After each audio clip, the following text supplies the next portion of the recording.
Guys, paalala din ito sa lahat ng mga OFW, lalo sa mga humihingi ng tulong sa social media. Bago kayo umiyak sa harap ng camera, sabihin niyo muna ang inyong kumpletong pangalan, agency at ang inyong lokasyon. Dahil isang Pinay OFW sa Jeddah, Saudi Arabia, nagpaparescue dahil nga sinaktan daw siya ng kanyang amo dahil sa nawalang chocolate. Madam, rescue na ako dito. Sinaktan ako ng amo. Baka wala ako internet mamaya.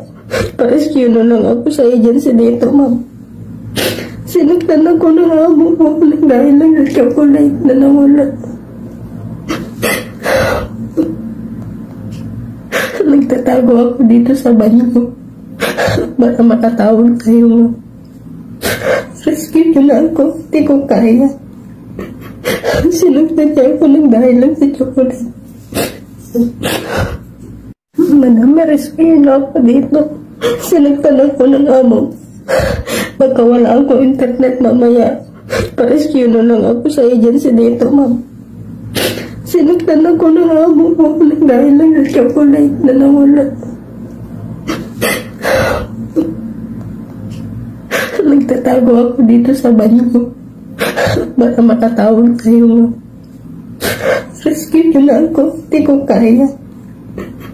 Sinaktan niya ako ng dahil lang sa chocolate.